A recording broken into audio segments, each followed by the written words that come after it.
নমস্কার সকলকে, আশা করি প্রত্যেকেই ভালো আছেন। তো শীতকাল পড়ে গেছে, তাই চারিদিকে কুয়াশা। আর সকাল সকাল আমাকে আজ বেরোতে হবে, কারণ আজ আমার একটা বিশাল বড় দিন যেতে চলেছে, প্রচুর কাজ আছে। তো সকালে আমি চান করে নিয়েছি, আর এখানে আবার পুকুর থেকে মাছ ধরা হয়েছে, তাই মাছ সেগুলো কাটছে। তো সকাল সকাল বেরোচ্ছি, তো একটু চাউমিন খেয়ে নিয়েছি, আর টিফিনেও নিয়ে নিয়েছি। তারপর সাইকেল নিয়ে বেরিয়ে গেলাম আমার ক্লাস করতে যাওয়ার জন্য। আজকে আমাকে মান্থলি কাটতে হবে, আর আমি দেরি, আমাকে মান্থলি কেটে তারপর ট্রেনে উঠতে হবে। তো আজকে আমি একটু দেরি হয়ে গেছে, কিন্তু যখন স্টেশনে এলাম তখন শুনলাম যে ট্রেন তখনও ঢোকেনি, আমাদের ট্রেন লেট করছে। তারপর ট্রেন আসতে ট্রেনে উঠে বসলাম, ট্রেনটাও ছেড়ে দিল। আর যেটা বলছিলাম, আজকে না আমার সারাদিন প্রচুর কাজ আছে। প্রথমে ক্লাসে যাব, ক্লাস করে পড়াতে যাব, আর টাইটেলে দেখেই নিয়েছো আজকে কি আছে, তো সেই কেকটাও আমাকে কিনতে হবে। তো যাই হোক, ক্লাসে গিয়ে ক্লাস শেষ করে আমাদের না হেরিটেজ এক্সাম আছে, তার জন্য আমাদের একটা নাটক করতে হবে। তো এটা নাটকের স্ক্রিপ্ট, আর এটা হচ্ছে আমার নাটকের গ্রুপ। রিহার্সাল করে নাটকের তারপর আবার ওখান থেকে ট্রেন ধরার জন্য এসছি।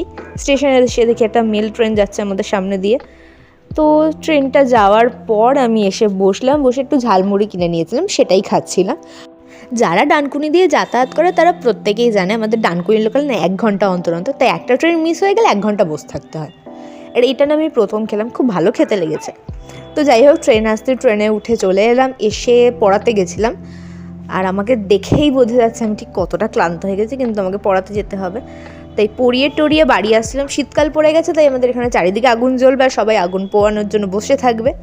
তো যাই হোক, সারাদিন একটা প্রচণ্ড হেক্টিক দিন যাওয়ার পরে আমি বাড়ি এসে ফ্রেশ হয়ে একটু শুয়েছিলাম, কারণ আমি আর পারছিলাম না টানতে।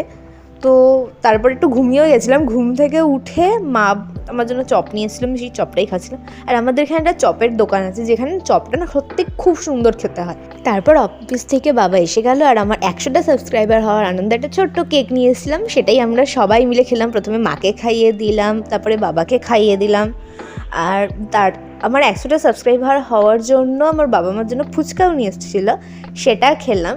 খাওয়ার পর একটু পড়তে বসেছিলাম, পড়াশোনা করতে হবে তাই। আর কম পড়েছি, জল খেয়েছি বেশি, আমার জলের বোতল অর্ধেক হয়ে গেছে। তারপর আর ভালো লাগছিল না, আমি মশারি টাঙিয়ে চাদর চাপা দিয়ে বসে পড়েছি।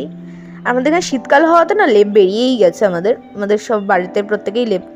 আর বাবা সাবস্ক্রাইবার হওয়ার জন্য আমাকে বিরিয়ানিও খাইয়েছে। এবছরে প্রচুর বিরিয়ানি খাচ্ছি।